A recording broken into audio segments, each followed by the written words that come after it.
ప్రభునందు ప్రియమైనటువంటి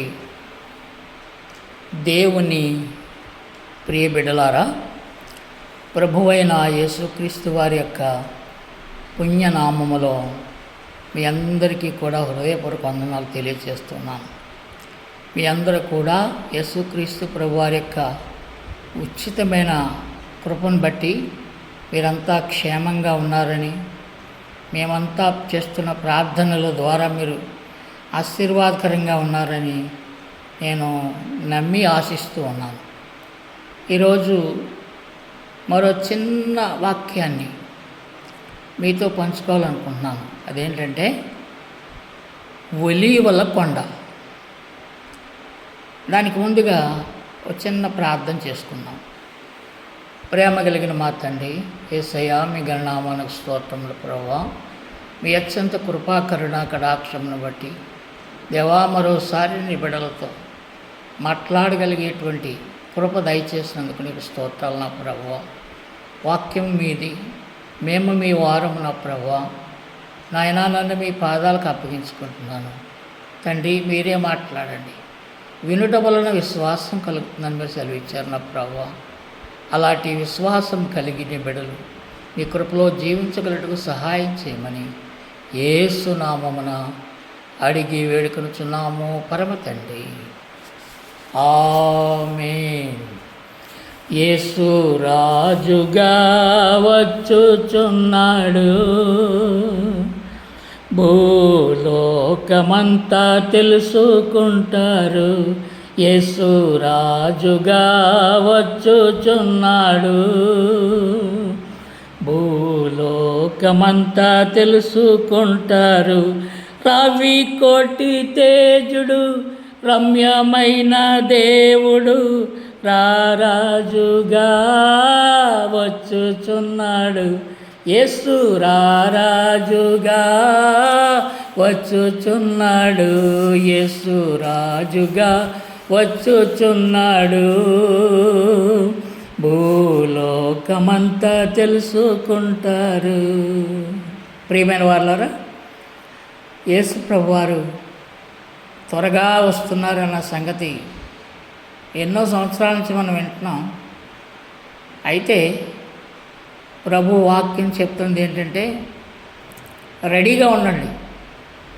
యేసయ్య త్వరగా వస్తున్నారు, రెడీగా ఉండండి. ఒకవేళ ఈరోజే రావచ్చు. కనుక ఒక్క మాట మీకు జ్ఞాపకం చేస్తాను ఈరోజు. చూడండి, అపోస్తలుల కార్యముల గ్రంథము 1వ అధ్యాయం 11వ వచనాన్ని నేను చదువుతున్నాను. దయచేసి గమనించవలసిందిగా మీకు మనవి చేస్తున్నానండి. చూడండి, గలిలయ మనుష్యులారా, మీరెందుకు నిలిచి ఆకాశం వైపు చూస్తున్నారు?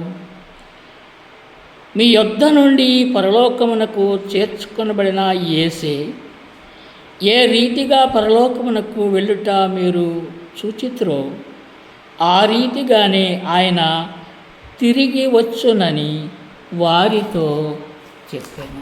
దేవుడి వాక్యము దీవించును గాక. ఏమైనా దేవుని బిడ్డలారా, యేసు ప్రభువారు ఈ 11వ వచనంలో యెరూషలేమునకు తూర్పు భాగమున ఉన్నటువంటి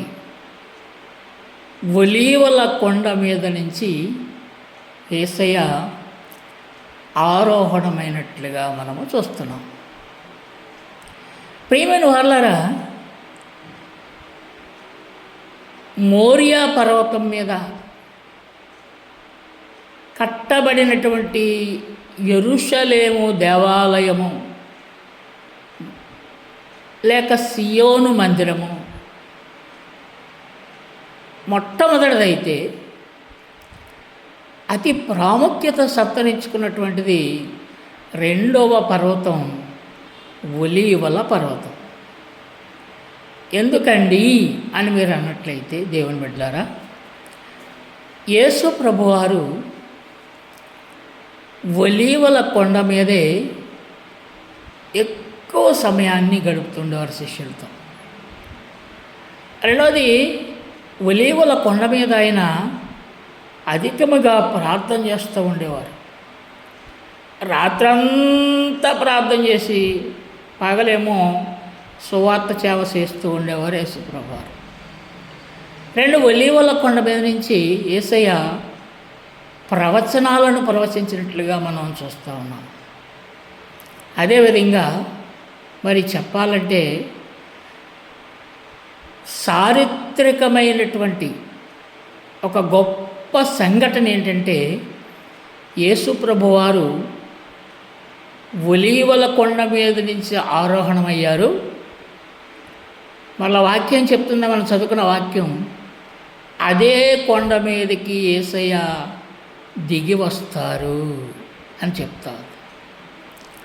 అంటే మనం చదువుకున్న ఈ బైబిల్ పరిశుద్ధ గ్రంథంలో మాట 2025 సంవత్సరాల క్రితం అనుకోండి. 2025 సంవత్సరాల నుంచి, అంతకు ముందు నుంచి కూడా ఈ ఒలీవల కొండ మౌనముగా ఉండి యేసయ్య పరిశుద్ధ రాకడను గురించి మౌనముగా చూసిన వారికి, విన్నవారికి, కన్నవారికి, చదివిన వారికి, చరిత్ర చదివిన వారికి మరి వివరిస్తున్నట్లుగా మనం చూస్తూ ఉన్నాం. రెండవది, ఒలీవల కొండ దేనికి ప్రసిద్ధి అంటే, ఇశ్రాయేలీలు, యూదులు, దేవుని బిడ్డలారా, సమాధుల దొడ్డే. 3000 సంవత్సరాల నుంచి ఇక్కడే సమాధుల దొడ్డే ఉన్నట్లుగా మనం చూస్తూ ఉన్నాం. రెండోది, దేవుడు తన మరి విమోచనను గురించినటువంటి కార్యం జరిగించడానికి, తన ఉద్దేశాన్ని కొనసాగించడానికి దేవుడు మరి ఈ చిన్న ఇశ్రాయేలు దేశాన్ని దేవుడు ఏర్పాటు చేసుకున్నాడు. యూరప్ మరియు ఆసియా, ఆఫ్రికా మధ్యలో ఉన్నటువంటి ఈ చిన్న దేశమని దేవుడు తను చేయబోయేటువంటి ఆత్మీయమైన కార్యం కొరకు దేవుడు ఏర్పాటు చేసుకోవటం చాలా గొప్ప సంగతి అన్నమాట. ఈ యెరూషలేముకి మరి ఒక ప్రాముఖ్యత ఉంది. అదేంటంటే, ఎన్నో సంవత్సరాల నుంచి ఉన్నటువంటి చరిత్ర ఉన్నట్లుగా మనం చూస్తూ ఉన్నాము. కాబట్టి ఇటువంటి చరిత్ర కలిగినటువంటి యెరూషలేమునకు సమీపముగా ఉన్నటువంటి ఈ ఒలీవల కొండ యేసుక్రీస్తు ప్రభువారి యొక్క రాకడను తెలియచేస్తున్నట్లుగా మనం చూస్తూ ఉన్నాం.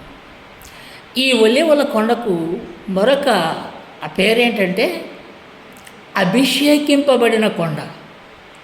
ఎందుకు అభిషేకింపబడింది అని అంటే, దేవుని బిడ్డలారా, యేసు ప్రభువారు పాదాలు ఆ కొండ మీద మోపటమే అభిషేకం, అక్కడి నుంచి ఆరోహణం అవ్వటమే అభిషేకం.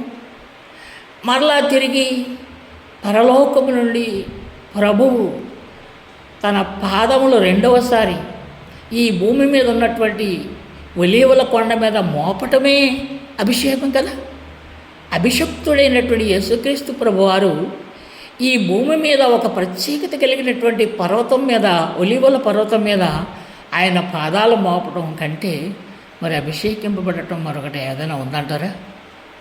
కనుక యేసుక్రీస్తు ప్రభు యొక్క రాకడ లేక ఆగమనం 3 రకాలుగా ఉన్నట్లుగా మనం చూస్తూ ఉన్నాం. 1 గొర్రెపిల్లగా, 2 పెండ్లి కుమారుడిగా, 3 రారాజుగా లేక కొదమసింహముగా అన్న సంగతి మీరు జ్ఞాపకం చేసుకోవాలి. చూడండి, 2025 సంవత్సరాల క్రితం ప్రభువైన యేసుక్రీస్తు వారు మరి ప్రియ తల్లి అయినటువంటి కన్య మరియ గర్భమున జన్మించి, ఆయన మనందరి కొరకు అనేక శ్రమలు అనుభవించి, ఆయన ఎంతో చక్కని సువార్త 3.5 సంవత్సరాలు ప్రకటించి, మరణించి సిలువలో సమాధి చేయబడి సజీవుడిగా విజయుడిగా తిరిగి లేచి ఇదే ఒలీవల కొండ మీద నుంచి 40 దినాల తర్వాత ఆయన ఆరోహణమైనట్లుగా మనం చూస్తున్నాం.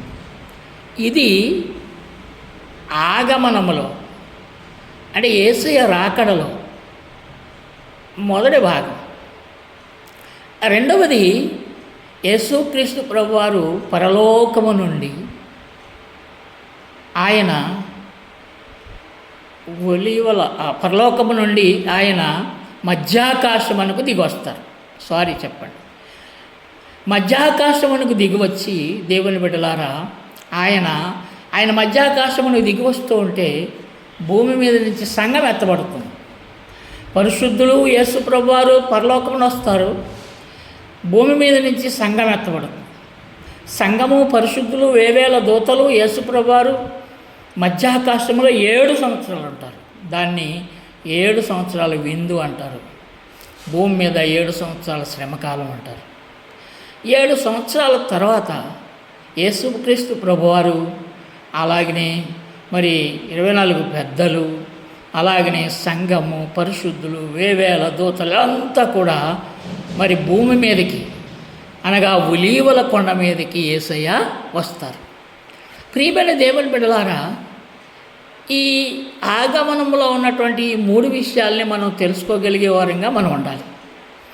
ప్రకటన గ్రంథం 1 అధ్యాయం 7వ వచనంలో ఆయన మేఘారూరుడై వచ్చుచున్నాడు, అనగా మధ్యాకాశము నుండి ఆయన భూమి మీదకి, ఒలీవల కొండ మీదకి వస్తున్నారనమాట. ఆయన పొడిచిన వారు కూడా చూస్తారు, ఆ గుండెలు బాదుకుంటారని రాయబడి ఉంది అక్కడ. అలాగనే మనము దెస్సలోనికలు రాసిన మొదటి పత్రిక 4వ అధ్యాయం 13 నుంచి చదివినట్లయితే అక్కడ పౌలుగా రాస్తూ ఉంటాడు, యేసుక్రీస్తు ప్రభువారు పరలోకము నుండి మధ్యాకాశమునకు దిగివచ్చడం గురించి రాయబడారు. సంఘం ఎత్తబడుతుందని, యేసయ్య పరలోకమును దిగి వస్తారని రాయబడినట్లుగా మనం చూస్తాం. కాబట్టి ఈ 3 భాగాలలో మరి యేసయ్య ఆగమనం లేక రాకడలో మొదటి భాగం గొర్రె పిల్లగా వచ్చారు, ఆయన పరలోకమునకు వెళ్ళారు. ఇప్పుడు రెండవసారి ఆయన మధ్యాకాశమునకు రాబోతున్నారు.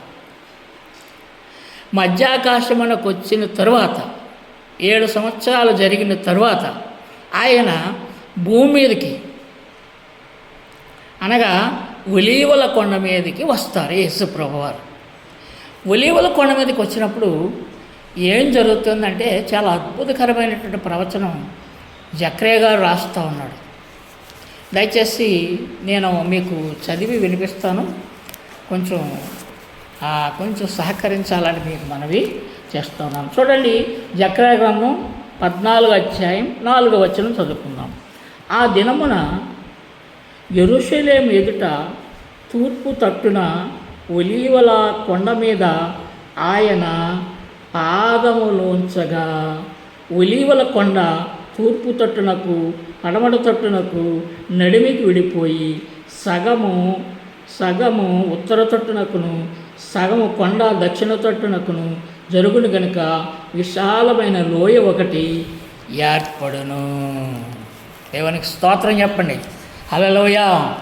అంటే ఒలీవల కొండ ఈ ప్రపంచములో ఉన్నటువంటి ప్రజలందరికీ కూడా ప్రభువైన యేసుక్రీస్తు వారి యొక్క